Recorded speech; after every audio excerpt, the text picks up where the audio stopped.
दर्शनासाठी तुम्हाला जायचं। हा जो ग्राउंड पाहतो, या ग्राउंडला इतिहासामध्ये होळीचा माल मैदान म्हटलं जातं। आपण सर्वजण शिमल्यामध्ये होळी खेळतो। होळी पेटल्या आतमध्ये नारळ डब्ब करून किंवा नारळ काढताना आपण काठीने बाहेर काढतो। पूर्वी वेगळी सिस्टीम होती। होळी पेटली, महाराज गादीवरनं उठायचे, पेटक्या होळीमध्ये नारळ टाकायची। जो कोणी बांधर आता नारळ काढेल त्याला 1.25 किलो सोन्याचा कडा, मानाचा गोडा असं बक्षीस दिलं जायचं। फक्त संभाजी राजाने हे बक्षीस स्वीकारलेलं आहे बघा। तिथे जे 2 खड्डे पाहायला भेटतात का, ड्रेनेज केलेले गटार सिस्टीम। आतमध्ये आपण बाली किल्ल्याचा परिसर फिरलो। हे बाली किल्ल्याचं पाणी गडाच्या बाहेर कसं काढायचं त्याच्याबद्दल काढलं जायचं। त्याच्यामध्ये पाणी आलं तरी हा खाली उतारचा भाग लागला, उतारच्या भागाने गडाच्या खाली निघून जायचं। तिच्या समोर इमारत पाहतो, 800 फूट लांबी आहे, 40 फूट रुंदी। डाव्या साईडला 22, उजव्या साईडला 22, 44 दुकानं। आगे दुकान, पिचे मकान, मध्ये स्टोर रूम म्हटलं तर समोर दुकान लावण्याची जागा, पाठीमागे राहण्याची जागा, मध्ये सामान ठेवण्याची जागा, अशा बाजारपेठेची रचना आपल्याला पाहायला भेटते। तुम्ही डाव्या हातावरती 7व्या दुकानावरती गेलात, नागाचं चित्र पाहायला भेटेल। नागोबा शेटे कुठल्याही दुकानास माल कमी पडला, पुरवठा करायचा। महाराजांना म्हणाला, महाराज बाजारपेठेवरती नाव लिहिण्यास परवानगी द्या। महाराज म्हणाले 365 गड किल्ले आहेत, कुठल्याही किल्ल्यावरती जर माझं स्वतःचं नाव नसेल तर तुझं नाव लिहिण्यास परवानगी कशी देऊ, एखादी खूण काढू शकतोस। म्हणून त्याने 7व्या दुकानावरती नागाचं चित्र काढलेलं आज आपल्याला पाहायला भेटते बघा। बाजारपेठ संपल्यानंतर समोर मंदिर दिसतं। त्या मंदिराचा आकार कसा वाटतो, मस्जिदीसारखा आकार आहे ना। मोगल लोक आले त्यांना वाटतं आपलंच मंदिर आहे, लांबूनच दर्शन घ्यावे, तोडफोड न करावे, मंदिर सुखरूप राहावं म्हणून त्याचा आकार मस्जिदवाणी दिलेला आहे। परंतु आतमध्ये शंकराची पिंड, हनुमानाची मूर्ती आहे बघा। त्या मंदिराचे दरवाजे पाहिले छोटे पाहायला भेटतील, कारण मोगल लोक तिथपर्यंत गेले ना तरी आतमध्ये जाण्या अगोदर वाकून झुकून आतमध्ये प्रवेश केला पाहिजे। कारण मोगल लोक कधी आपल्या देवदेवतांसमोर वाकले नव्हते ना, झुकले नव्हते बघा। आतमध्ये जाण्या अगोदर वाकून झुकून आतमध्ये प्रवेश केला पाहिजे, म्हणजे आपल्या देवदेवतांना शरण येऊन गेला पाहिजे। म्हणून मंदिराचे दरवाजे देखील आज आपल्याला छोटे पाहायला भेटतील। त्याच मंदिराचा एक समोर दरवाजा, जसं का आता आपण इथे नगरखाना पाहिला तसंच तिथे नगरखाना।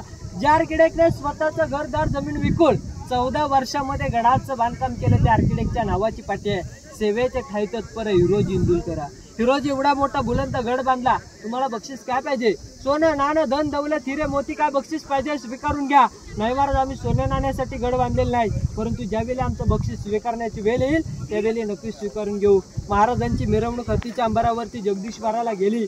महाराज उजवा पाऊल पहिल्या पायरीवरती टाकतात, हिरोजी म्हणतात थांबा, महाराजांचं बक्षीस स्वीकारण्याची वेळ आलेली आहे। हिरोजी काय बक्षीस पाहिजे, महाराज आम्हाला सोनं नाणं तर काही नको, पण त्या पायरीवरती आमच्या नावाची पाठी बसवण्यास परवानगी हवी। इथेच का बसवायचे, खाली महादरवाजा, इथे बाली किल्ल्याचा मेन गेट, नगरखाना, सिंहासन या ठिकाणी का नको। काय महाराज, ज्या ज्यावेळी तुम्ही प्रत्येक दिवशी आई भवानीच्या जगदीश्वराच्या दर्शनाला येताना त्यावेळी प्रत्येक उजव्या पावलाची धूल आमच्या मस्तकी स्पर्श झाली पाहिजे, म्हणून तिथे नावाची पाठी बसवण्यास परवानगी मागितली। नावाची पाठी बसवण्यास परवानगी दिली, परंतु महाराजाने हिरोजींना प्रश्न विचारला, हिरोजी एवढा मोठा बुलंद गड बांधला, या गडाचे गॅरंटी पत्र देऊ शकता का। त्या आर्किटेक्टने गॅरंटी पत्रामध्ये देखील उल्लेख केला, जोपर्यंत आकाशामध्ये सूर्य चंद्र तारे तलपत राहतील ना तोपर्यंत आम्ही केलेले बांधकाम भक्कम पाण्यासाठी भेटेल। आज जे आपल्याला दगडी बांधकाम आहे भक्कम पाण्यासाठी भेटतं, लाकडी छप्पर होतं जळून गेलं। तिच्या समोरच्या बाजूला आपल्या राजांची समाधी, राजांच्या चितेला देहाग्नी त्या ठिकाणी देण्यात आली। त्यांचे चुलत भाऊ साबाजी भोसले त्यांच्या हस्ते चितेला देहाग्नी त्या ठिकाणी देण्यात आली।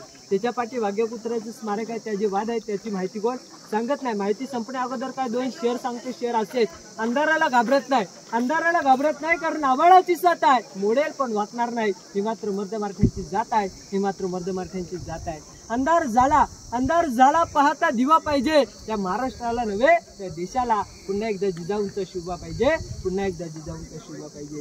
की जिजामाता तुम्ही जर आज जन्माला आल्या नसत्या तर आज आम्हाला अंगणामध्ये दिसली नसती तुलस, आणि शिवराय जर जन्माला आले नसते ते दिसले नसते आज आम्हाला उंच मंदिरावरचे कलश, दिसले नसते आज आम्हाला उंच मंदिरावरचे कलश। बोला छत्रपती शिवाजी महाराज की जय।